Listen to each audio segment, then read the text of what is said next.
kindergarten. Nice to see you. We're back to our time lessons. So this one will be kind of short. It is just to give you a couple of ideas of some games that you can do. And I had emailed mom and dad some games also. There was a cookie jar game and a memory matching game and a game where they can put times, kind of like a scavenger hunt, different places around your house, and you can find them.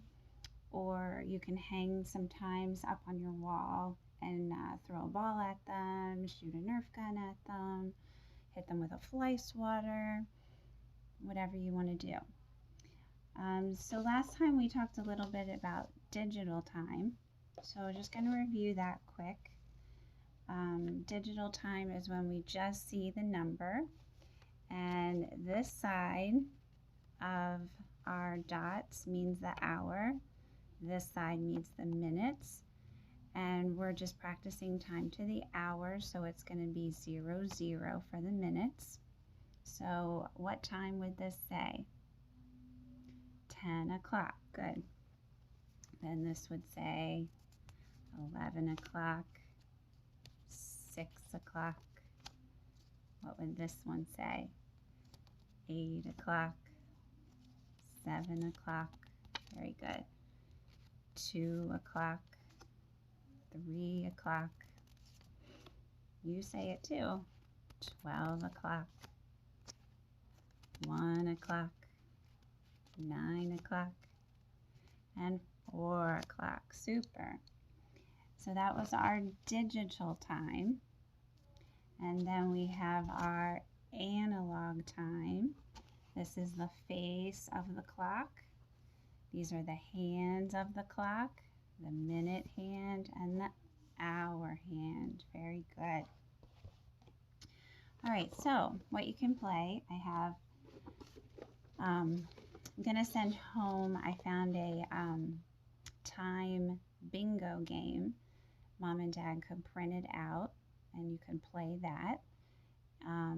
It gives directions. You would need somebody to like say what the time is, and then you could find it on your board. And then there's a couple worksheets, I think, of like drawing the hands on the clock or reading the clock and writing the digital time to practice. So at this game, you would need 2 pieces of paper that have clocks on them.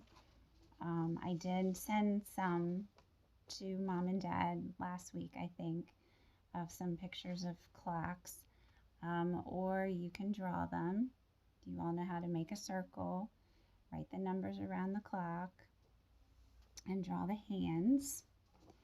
And then you would need the digital time on little pieces of paper. So you would have times drawn on one page and the same times but in different places drawn on the other page.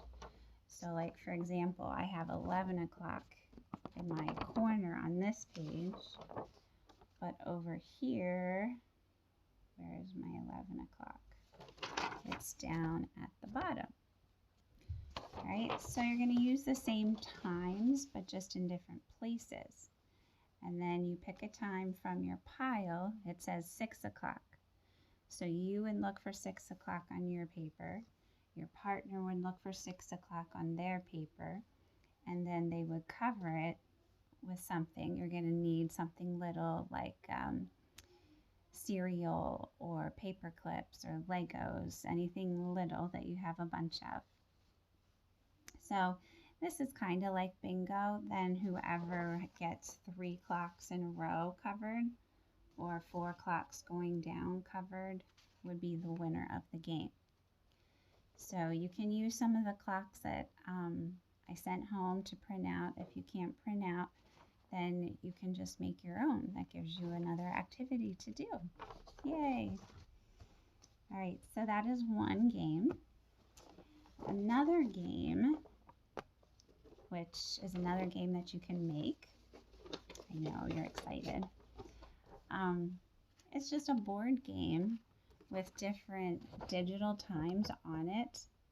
And unfortunately, I had copied this from a book.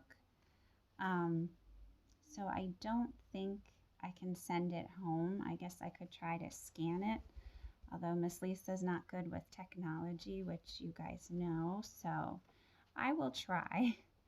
But you could always take a piece of paper, and it's in the shape kind of like a snake almost.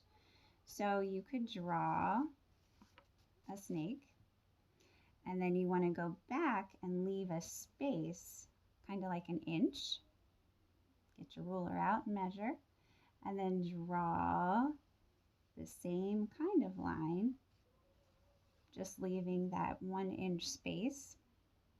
And then you go through and just make some marks for the pieces on the game board. And then you're going to go back and write digital times.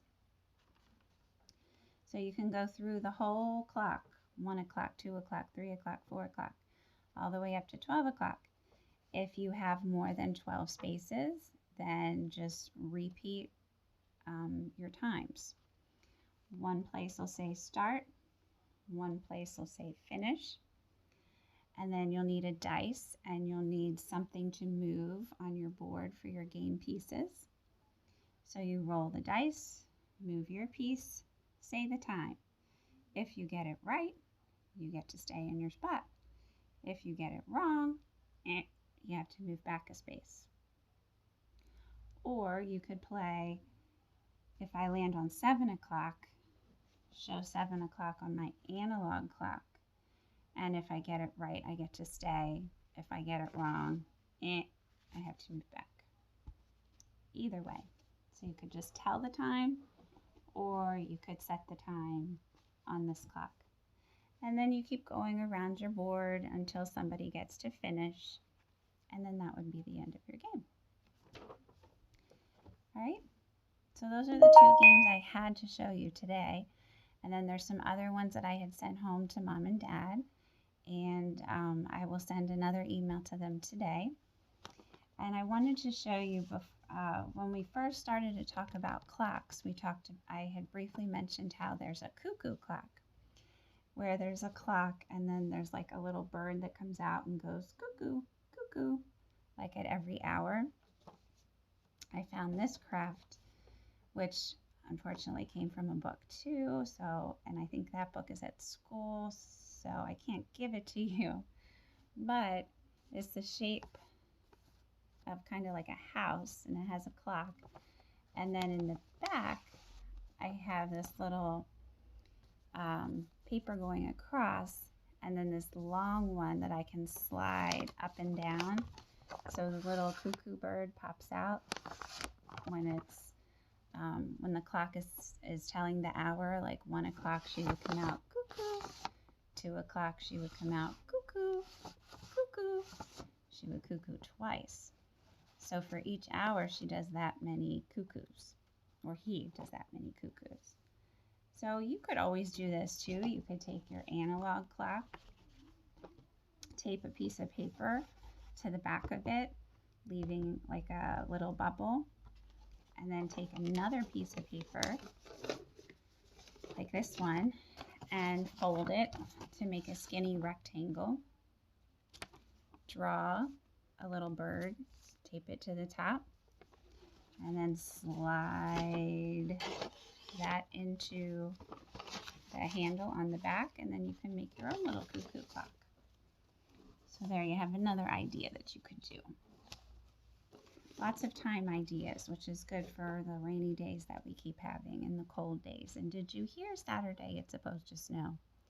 How crazy is that? All right, that is it for my time games. I hope you have had fun learning about time. There's one more set of lessons that we're going to do for measuring time, and then we're going to move on to something else next week. All right, have a good day. I'll see you later.